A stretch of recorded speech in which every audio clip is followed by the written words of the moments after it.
everyone, my name is AJ, and I haven't come up with a good intro yet. In today's video, we'll be designing a two-stage rodent Pokemon for my game concept, Pokemon Blood. Pokemon Blood takes place after Yveltal's nasty habit of absorbing the life force of every living thing that throws the world into an apocalypse. The only reason why human life persists still is because of Xerneas, the life Pokemon's, intervention. I've recently been playing Pokemon Leaf Green to really study up on how to make a Pokemon game, and I've realized something after playing it. I love Rattata. I hate Raticate, but the Prevo is so cute. I think Rattata is an underappreciated Pokemon. Oh, but it's just a purple rat. Shut up!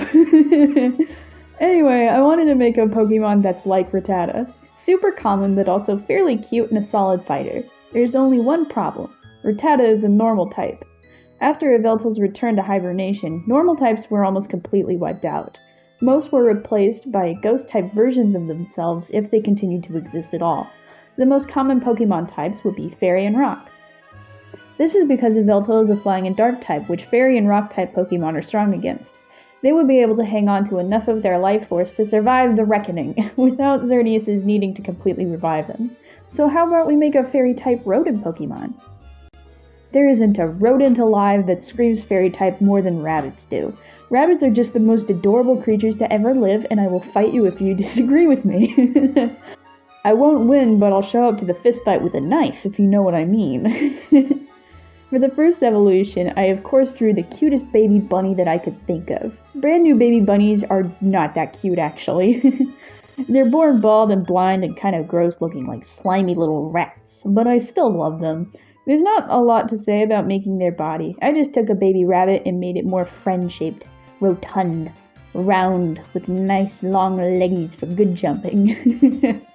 I bunched up the skin around its joints to make it kind of look like baby onesies. For colors, I decided on some reddish pinks. One that was more saturated than baby bunny skin, and one that was more pastel. I decided on this cute pastel brown for the rest of it.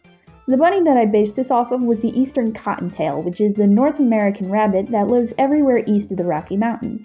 I chose this bunny instead of one of the other two rabbits that are native to North America because it was the only rabbit that lived far enough south for you to encounter it where you start. I'll get more into your journey in a different video. The eastern cottontail also has the largest range in general of all the North American rabbits, so it's perfect to fill Rattata's role. For the final art, I traced my first drawing almost exactly because I was so happy with it already. I was really in the zone for this one, a one and done.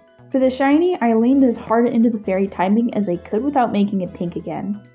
Meet Fakeit, the jackalope Pokemon. Fakeits are born in groups of 3 to 8. They're blind and bald, so they have to stay hidden in nests of their mother's fur. Their nests are normally hidden in tall grass near a steady source of the poisonous mushrooms that their mothers eat. To catch one of these little fatties, you can either have your Sneg sniff them out for you, or you can look for fairy rings. They'll usually be somewhere nearby one of those. You don't even need a Pokeball to catch one, you can just pick them up and put them in your inventory. They're too slow to run. You can increase their speed through training minigames, or you can just wait for them to evolve. There's also a chance of finding them during rainstorms if predators are in the area. My family actually once found a baby bunny out in the rain once. Its mother had abandoned it because her German shepherds German shepherded a little too good. We did our best to save it, but it had been in the cold for too long, so it went the way of all the things of the earth. But hey, that doesn't mean your Fakeit won't survive. You just need to take it back to your tent and treat its hypothermia.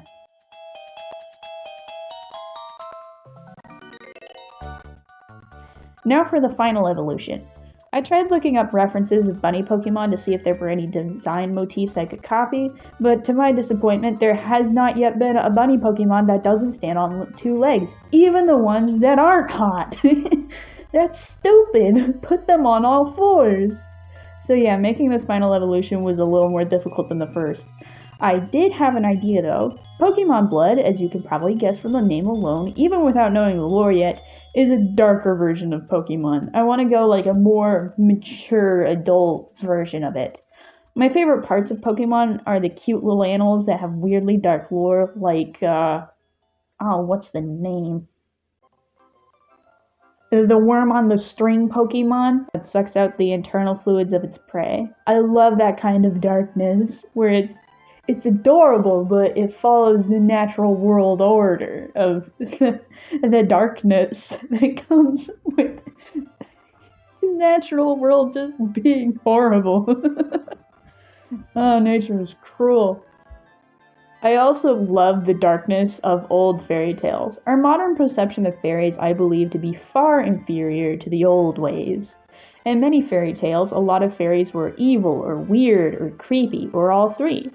I think those uncanny versions of fairies are far more interesting than the girly pop versions that we've got now. Combine this insidious version of fairies with bunnies and you get something far more interesting. You get Watership Down.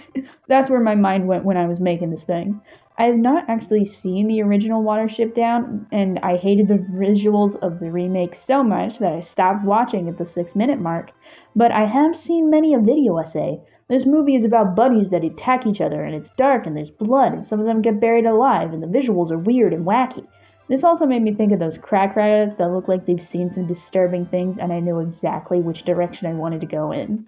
If you were at all paying attention to the first evolution, you already know that this is the jackalope Pokemon.